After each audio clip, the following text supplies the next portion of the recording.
enhanced if like it's anyway. So, Judge, on Mr. All right, so hold on. You're Dalvius Williams, and this is 25 DCCR 0176. Mr. Williams is charged with injury to a child, elderly, or disabled individual. And what is the announcement? Your Honor, Mr. Williams, and I filed the motion in this case after I explained and sent Mr. Williams a communication explaining what he was subject to in terms of punishment and what the state has indicated their enhanced punishment range and a motion to accumulate coming on a jury trial. He immediately told me he did not want me to represent him because I don't show his best interest. He would like to fire me. So You're court appointed, right? Yes, Your Honor. You don't get to fire your court appointed lawyer. You can fire someone you hire. Mr. Wilkerson is an excellent attorney. He handles many cases for all of us here in Jefferson County. If he's advising you of whatever your situation is, then your situation is what it is. So we can go through and what you're charged with and make sure we're all on the same. I feel like we've done that before because we've already had a plea bargain rejection, but let's do it again. It looks like you're charged, it's a third-degree felony, which means the punishment range is between 2 years and up to 10 years. However, it looks like, has there been, I don't see notice filed of extraneous, but are there some that you Yes. anticipate filing? yes, Your Honor. Mr. Smith? Yes, Judge.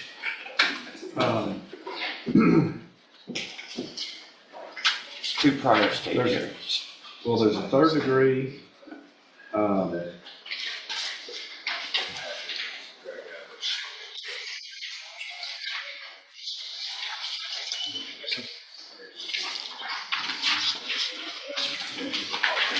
Excuse me, Judge. Hold on just a second while they get this figured out, and then I'll let you ask any questions you have, okay?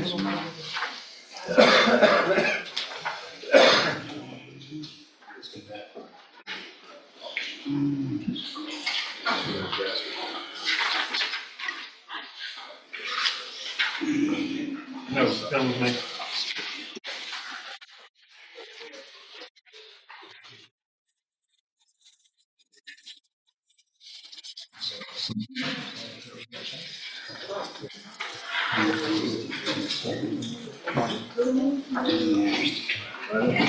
So, Judge, there's a state jail for criminally negligent homicide. There's another state jail for attempting to take a weapon. And then there's the third degree that Mr. Smith mentioned. There are no other TDCJ convictions. So the third-degree felony conviction, if true, would enhance your punishment in this case, if you were found guilty, to the second-degree range of punishment, which is between 2 years and up to 20 years. Do you understand that? Okay. And it looks like we previously did a plea bargain rejection, and at that time, the third-degree felony was checked off instead of the second-degree admonishment. But I do want to make sure you understand today that if you go to trial, and if that conviction for the third-degree felony, the state jails don't enhance you, but the third degree would to a second-degree felony range of punishment. It looks like that rejection was for a 4-year term in prison. Is that still the offer? That was the offer as of this morning. Okay, so the offer is for 4 years in prison. You already said that you didn't want that. If you want to change your mind after discussing your options with Mr. Wilkerson, then we can take care of that. If you don't, then we'll set your case for trial. Mr. Wilkerson will prepare for trial, and we'll get it taken care of as quickly as possible. Yes, sir. There was one more thing. The state had indicated an intent to file a motion to accumulate. He just had an 8-year sentence on an MTRP. If you recall, Judge, we had a motion, a contested motion to revoke probation with this as the allegation. We proved that up. You gave him an 8-year sentence. Okay. So that 4-year sentence that we had offered today was to run concurrently with that. Okay. If he rejects that, then we will file a motion to stack whatever he receives from the jury in this case on that 8 years that he's already served. So I want you to understand, so the third degree conviction Is that something other than the conviction?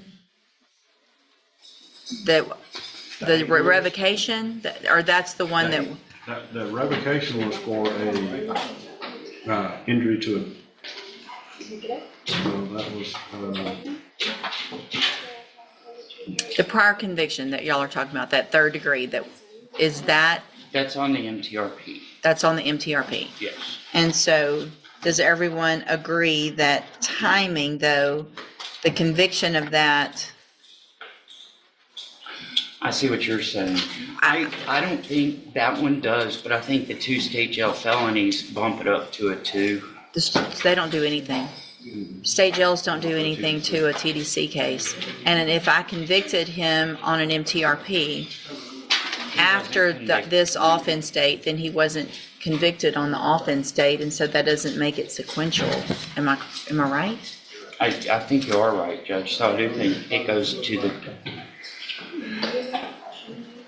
I don't disagree that there could potentially be a cumulative request, but I don't think it would enhance his punishment, because I think it has to be a prior felony conviction before the date of this offense.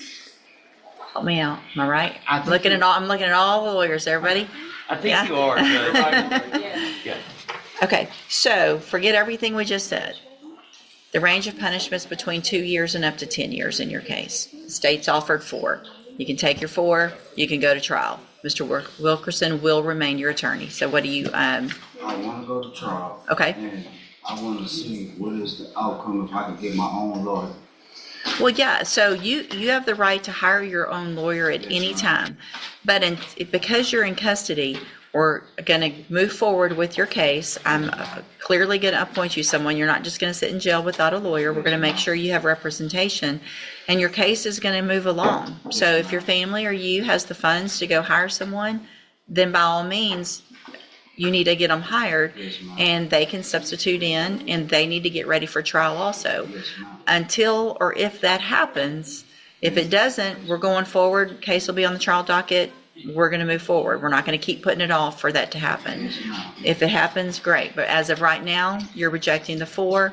I also want to make sure you understand, Mr. Smith, is there any reason to believe that that offer of 4 would change? no, Judge. And in fact, we had offered to dismiss the case against the co-defendant in this case for his plea in this case to run concurrently with the time he's already served. In fact, it would be for less time, so. Okay, so I do want to make sure you understand that there's not going to be any new offers. It's the offer remains what it is, no matter who your lawyer is. Yes, ma'am. And that there is the potential for anything you get from a jury to be stacked on top of that 8 years. And just like that, we shift into a whole new case, but the pattern stays the same. Probation violations, fresh charges, technicalities piling up. This is how fast things escalate in the legal system. One mistake quickly snowballs into multiple allegations. That too. Okay, we'll get it set for trial. You can go back with the bailiff. And so I am going to deny the motion to withdraw. Explain whatever needs to be explained, not today. Good morning, sir. Are you Derwin Cooley? And Mr. Cooley, the best you can, please raise your right hand. Do you swear or affirm the testimony you're going to give in this hearing will be the truth, the whole truth, and nothing but the truth? All right, thank you. And so, Mr. Macon, will your client waive the formal reading of the motion? Yes, Your Honor. Mr. Cooley, we're going to go through this motion to revoke your community supervision and get pleas of true or not true to those allegations. In cause number F16-26460, I have a motion to revoke your community supervision. Looks like you were placed on probation January 3rd of 2023 for obstruction or retaliation, a third-degree felony, and that was a 10-year sentence that was probated for 10 years. Is that correct? Yes. Okay. I'm going to print this out. I'm just having a hard time reading on the screen. It looks like count 1 alleges that you violated your probation by committing the new offense of tampering or fabricating physical evidence with intent to impair, August 9th of 2025. And is that true or not true? That's untrue, Your Honor. Mr. Cooley, I just need Mr. Cooley to plead true or not true to the allegations. Okay, they have Jefferson County on the motion. Okay. And I believe this is referring to an arrest in Dallas County. Okay. We can,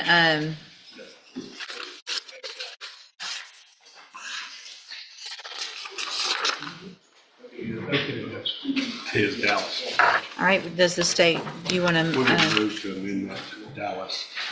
any objection to that amendment?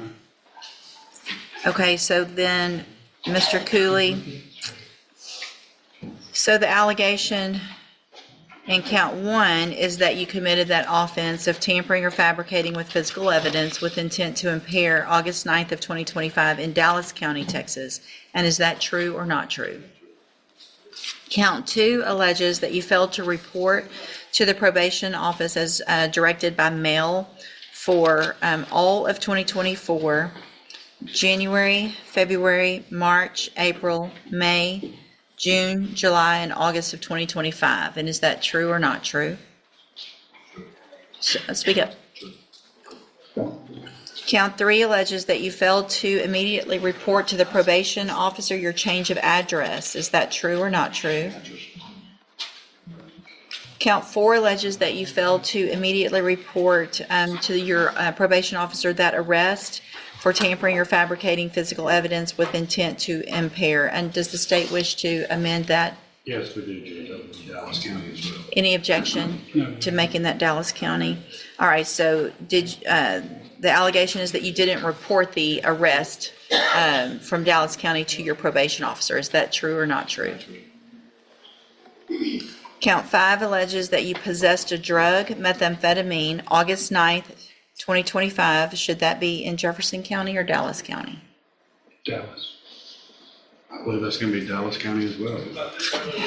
Any objection to making that? No. So the allegation in count five is, again, that you possessed methamphetamine in Dallas County, Texas, August 9th of 2025. And is that true or not true? Count six alleges that you failed to provide verification of performing the community service hours as required. Is that true or not true? I'm sorry? Count seven alleges that you were at a location other than at your residence at approximately 12:12 a.m., August 9th of 2025. And is that true or not true? Count eight alleges that you failed to pay your court-assessed fees as directed as of August 26, 2025. You were $268 behind. Is that true or not true? Okay. Did you enter your pleas of true to counts 2 and 7 freely and voluntarily? And did you plead true to those counts because they're actually true? Yes, ma'am. All right, then I'm going to find counts 2 and 7 true, find sufficient evidence to revoke your probation. However, I'm going to reset your case for a sentencing hearing where the state can bring any evidence with regard to any prior, those offenses if you wish to. I need to know if you intend, I guess, on having officers, how long you expect that to take. And then we'll get it set for a hearing. I'll get an updated pre-sentence report, and we will go forward from there. All right? You can go back with the bailiff.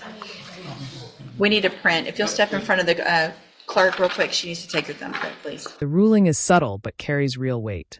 The judge has enough to revoke probation, but chooses to delay sentencing, meaning the true consequences are still ahead. It's the calm before the storm.